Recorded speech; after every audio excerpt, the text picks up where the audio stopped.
Come on. What are you doing? Come on. What is wrong with you? Stop it. It's not funny.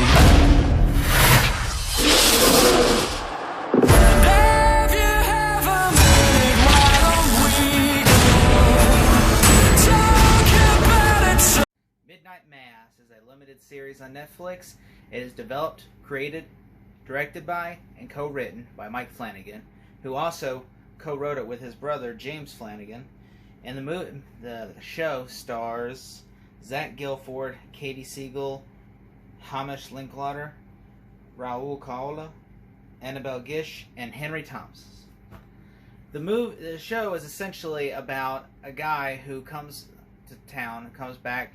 He's basically, when he was a younger guy, he was drinking and driving, and he gets in a car accident and kills this young girl. And he goes to prison, and when he gets out of prison several years later, he who was a Christian when he went to prison, but now he is no longer religious when he comes out of prison. And he comes back because he lives in this small town that's on an island where you have to travel by ferry to get on and off to the mainland. And so when he comes home, everything's changed. The town's kind of like a dying town. And so there's a preacher who is kind of like, is gone now. There's an old man that was a preacher there, and he's kind of like, oh, he's out of it for the time being. And so a young guy takes his place.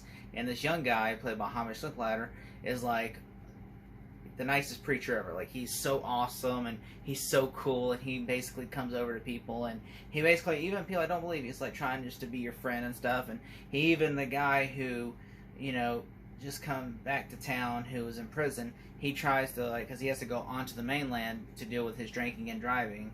He has to basically go to AA meetings to get, people to sign off. So the preacher tells him, why don't you just stay here, man?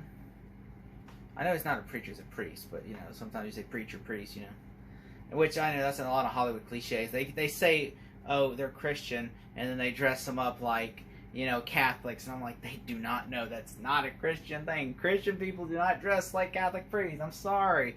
It's every Hollywood cliche. I'm like, dude, I get it. Y'all don't understand what religion is, but come on. I'm like, I understand you get two religions confused, Catholicism and Christian. I'm like, look, I'm a Christian. I'm born and raised Christian Baptist. And I'm like, even that's not how you dress. I've never seen someone in my church dress like that. I've never seen. I'm like, they're getting some of the message right in Christianity, but I'm like, they're going off to something like on some weird paths with it too. And so, yeah, and like this movie deals with heavy well, it does with Christianity, but also some Catholicism. And the show is basically heavily religious. So I'm like, if you're not in religion, you probably wouldn't like the show. But at the same time, it's also a horror show, and it's not like a cult show. If like that's the best way, it's not like like Children of the Corn or Carrie or anything like that. And that's what when I heard about Midnight Mass, I'm like, oh, this is like a cult show, I bet, like The Pact or something like that.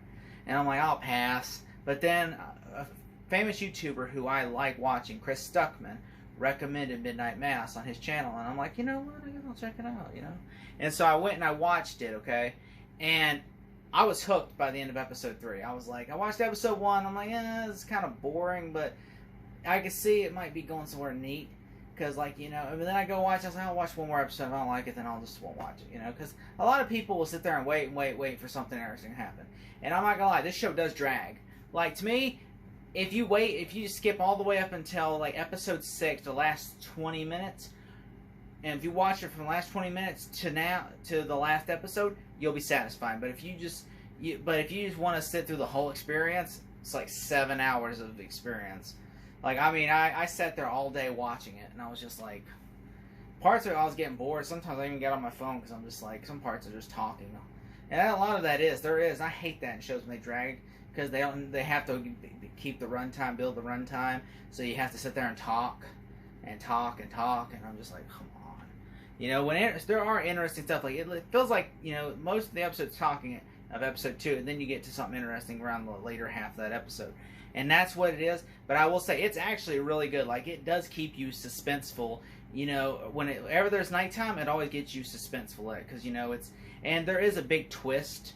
Like, the preacher is not who you think he is, and there is a big twist that happens in the show to where it feels like a Stephen King show.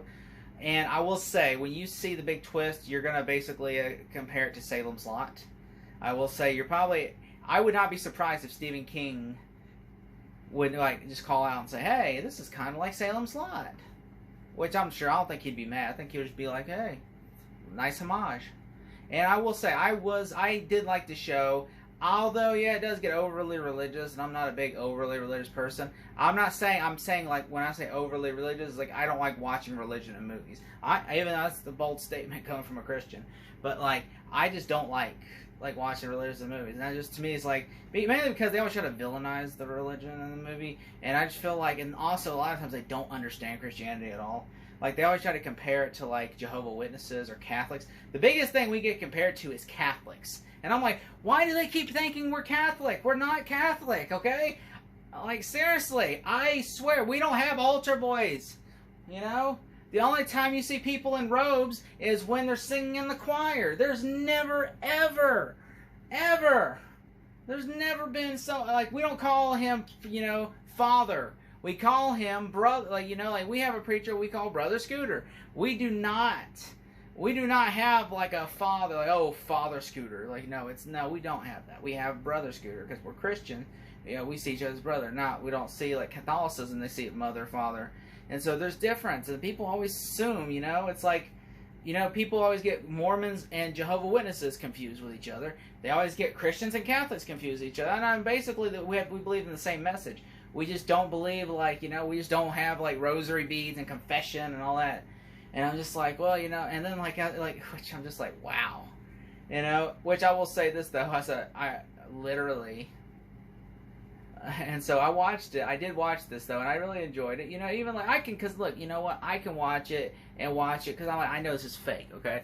I know, even though the message of the show is essentially, you know, like, I feel like some parts of the message I feel like, okay, this is, like, coming from, written by an atheist, so it's like, you know, obviously it's going to be anti-religious, and that's fine. I mean, look, you know what, that's your opinion, okay? You're welcome to have your opinion. I mean, look at, if you watch Man of Steel, I know a lot of atheists did not like Man of Steel because they're like, oh, it's preaching about God, and Superman is a Jesus metaphor, and apparently there was even, like, Warner Bros. Said preachers can give sermons on Superman, and that's fine. I mean, but I'm just saying, this show is, it's fake, though. The show is fake. It's not real.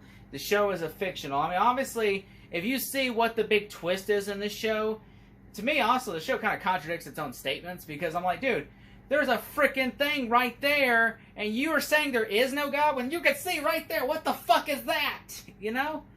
like I always say, okay, if you ever watch From Dusk Till Dawn, there's a scene, I'm not comparing this to the movie From Dusk Till Dawn, I'm just saying, like, there's a line that I've always loved in From Dusk Till Dawn where, like, alright, so if you've ever watched From Dusk Till Dawn, Harvey Keitel was an ex-preacher who doesn't believe, he's losing his faith in God, and he takes his family on a road trip, which gets kidnapped by George Clooney, and, of course, what happened is, he takes his family, and George Clooney kidnaps him, brings him to this bar in Mexico, and, you know, and vampires and everything, and so, of course, you know, at one point they're talking in the movie, and George Clooney's like, look, he said, you see those vampires? You don't believe in God anymore? He goes, you see those vampires? If those things are from hell, he says, like, a line where he's like, if those things, he says, if hell is real and those things are from it, then there's gotta be a heaven. There's gotta be. And I always assume that line, like, okay, all these vampire movies or movies with demons that say, oh, there is no God. I'm like, dude, you're from hell, okay? So if there's no heaven, then what the fuck are you doing here? Like, that's, to me, that's the only thing that I always, like, it kind of makes me laugh, because it's like, you're contradicting your own statement, bro. Just like with this show, there's a big twist, and I'm like, you're contradicting your own statement, Mike Flanagan, bro. Okay, if you really wanted to, if you really, really wanted to, you could probably make it more scientific to where that reason is more logical than religion, but then when you're dragging religion and this plot point into it, you're basically knocking, you know, the scientific part out of it with witchcraft, you know, in a way, like, you know, and I'm just thinking, like, you're putting basically you're pouring magic into it when you're, I mean, because there's the big twist, something can even fly, and I'm like, you're basically, I mean, which I'm saying, I did like this movie. Mike Flanagan's a fantastic director, by the way. I will say that he does keep you suspenseful, and there is some stuff that might get offensive to people, but there is like a lot of like gore and blood. Especially that last episode is, oh my god, just a slaughterhouse. But the episode before that, the last 20 minutes or so, it's really effed up to where I was like so hooked on that last one. I was watching going, oh damn, this is about to happen. It's like about to be a Jonestown up in here. Like, I was like, oh damn. So my mother, like I said, look mom, watch this, because she's really heavily, me and her, like she's really heavily Christian. And, you know, and I said, we go to church every other Sunday. And she's like, I don't like this horse shit. Turn this off. And I'm like, oh, come on, this is getting good. And she goes, no. I was like, this is like a cult. I'm like, no, it's not a cult, but it's something much worse than a cult. This is gonna make the Jonestown look like the Jonestown look like the Care Bears or the Partridge Family. Like, I mean, seriously, that's just, I mean, it's really good, but like, oh my god, I'm sorry, you know. I mean, I'm just saying the show is, you know, really out there, and I'm just like, you know, in which if you get offended by it, it's just a show. It's a fictional show, okay? You know, like, don't get offended by stuff. I mean, like, there's more important things to get offended by than, you know, a fake show about monsters and anti-religious people, okay?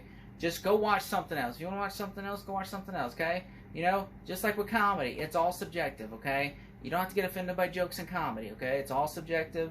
You know, it's not meant to offend you. It's meant to make you laugh. And if you take it the other way, I'm so sorry. Yes, you didn't understand the joke. You know, just like with this show, I understand it's all subjective, and it's meant to be like, you know, just meant to be just a new horror show that, you know, someone wanted to make because they couldn't get it right to a Stephen King book. So, which also there are lots of references to Stephen King, that certain book, Salem's Lot, in all over this show. In fact, there's even the books, even in the, there's a picture, it's not a picture, but there's the books actually sitting on a shelf in one episode, and I'm like, yeah. I'm not saying he stole the show, but I'm saying there is a case. There is a case. That's all I'm saying. There is a case. I mean, it's kind of like the case of Escape from New York and Lockout. That is very close. But I'm saying I really did enjoy the show. I like these type of. I like the twist. The twist. There's something about that twist with lots of those type of movies. The twist. I'm not talking about like the religious element, but the twist. If it would have focused less on the religious aspect and more on the twist itself, I probably would have this would have been my favorite show of the year.